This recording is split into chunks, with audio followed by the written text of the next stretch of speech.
belong to society. So if we come across these kinds of people, let's try to change the way they think, and let's try to change the thought that they cannot fit in society. Diba? Next picture. Mano po, Lola. This image represents Filipino tradition and respect for elders. This gesture symbolizes honor, respect, and humility. This gesture also teaches us the value and importance of family and cultural heritage. Good job. Next. Okay. This image represents leadership and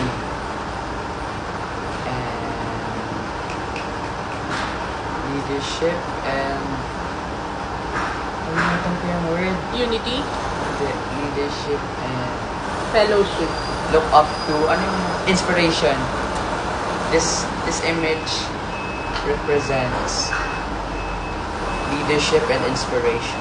The one holding the torch and leading represents vision, guidance, and hope, while the other followers represent trust and teamwork to build a better and brighter future.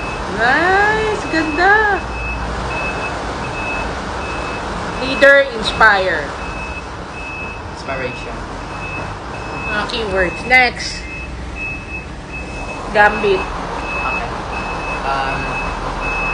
This image represents individuality, independence, and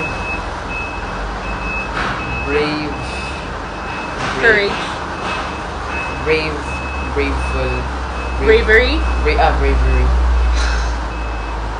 This image represents individuality, independence, and bravery to stand alone even in tough challenges and struggles in life. This one pawn represents a person, while the other many pawns represent the problems and struggles in life. This one person is brave enough to stand alone and fight challenges and take risks despite the odds. Ay! Love it! Ang ganda! Sana yan makuha mo. Gusto ko yung chess. Okay, next. Ay, ano yan? Okay. This image represents a balance in life, especially for students. A balance for extracurricular activities like sports, education, and even a social life. This balance is needed in every student, especially for us. This balance guides us.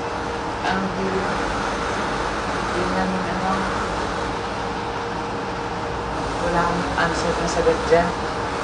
Okay na yun. Cut mo na. Halimbawa, naputol ka. I-conclude mo na. Halimbawa, that's why it's very important for us to have A balance. yeah.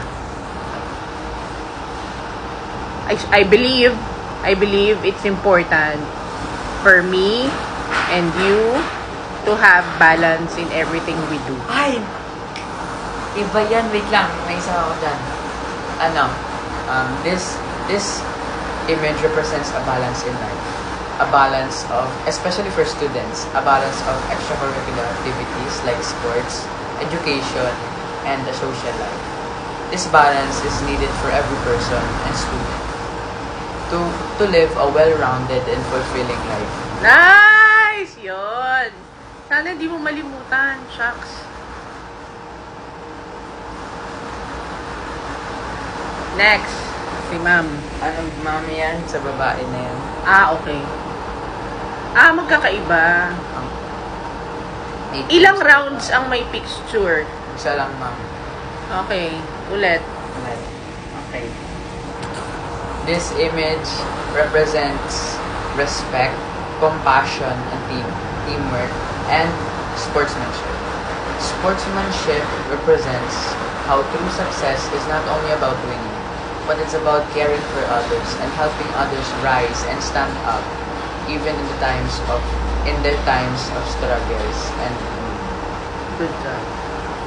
Next one, baha. okay. This image represents how hard it is for us during hardships and calamities. This also represents unity, resilience, and compassion towards others. This represents unity because even in calamities and disasters, we are still together and helping each other. It represents resilience because how brave we are during the rescue missions and flood rescues. And it represents compassion towards others because we help each other and we care for each other in their times of need. Kasama mo lang boses mo. Ito, gusto ko to. Okay. This image represents the choices and decisions a student has to make after graduation. It also represents the careers, paths, and opportunities we have to take, like being a psychiatrist, being a doctor, being a nurse, or being an engineer. These choices and decisions can be shifted and changed because of peer pressure. Peer pressure is when someone's friend pressures them into picking a career that they recommend or suggest. These choices and decisions can also be affected by family expectations. Oh, you need to be like this, and you need to be like your father, you need to be like your sister. But that's wrong. In order for someone to enjoy their career, they have to pick the career that's most comfortable with.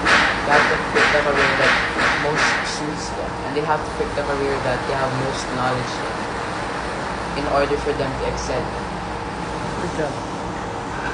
Okay na. Kaya na?